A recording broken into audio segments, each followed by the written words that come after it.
Si l'intelligence artificielle la plus avancée du monde rencontrait la sagesse la plus ancienne de l'humanité, et si un enfant qui connaît chaque algorithme rencontrait un enfant qui connaît chaque arbre de sa forêt, et si la technologie du futur rencontrait l'expérience de la Terre, qu'est-ce qui se passerait?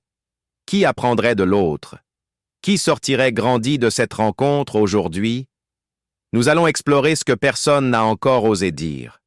Ce que l'IA ne pourra jamais apprendre dans aucune base de données.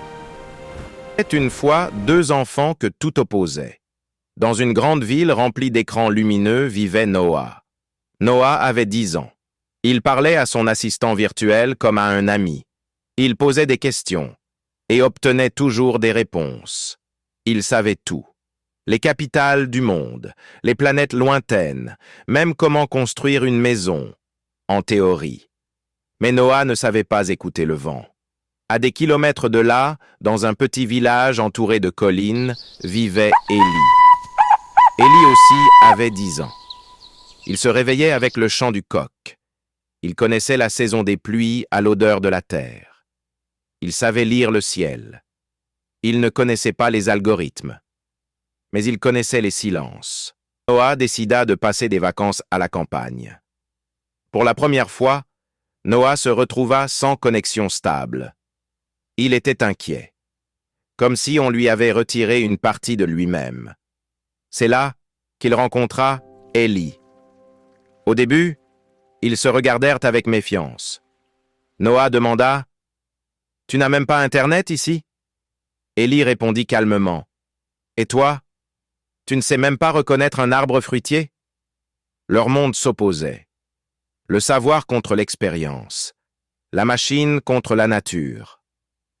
Un après-midi, ils décidèrent d'explorer la forêt.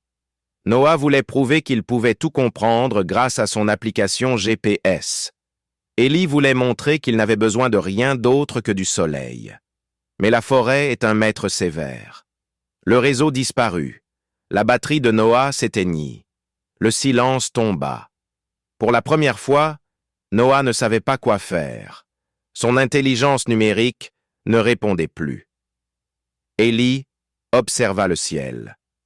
Il toucha l'écorce des arbres. Il écouta le vent. « Nous devons marcher vers l'ouest, » dit-il doucement. « Comment tu le sais ?» demanda Noah, tremblant. « Le soleil descend, et la rivière coule vers le village. » Ils marchèrent ensemble. Mais après 1 heure, un obstacle apparut.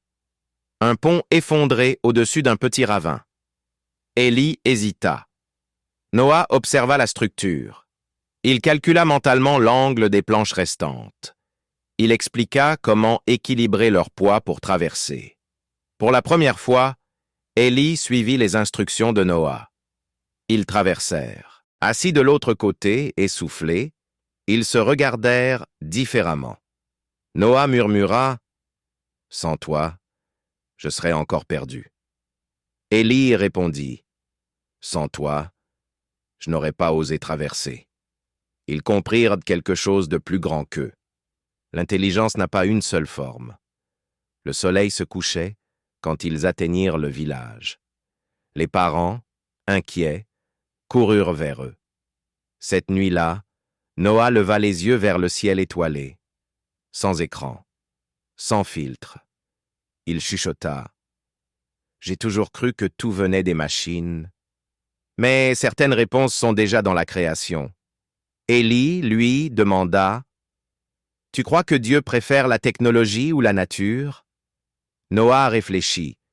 Puis il répondit « Peut-être qu'il nous a donné les deux, mais il veut que nous n'oublions jamais qui nous sommes. » Les jours passèrent.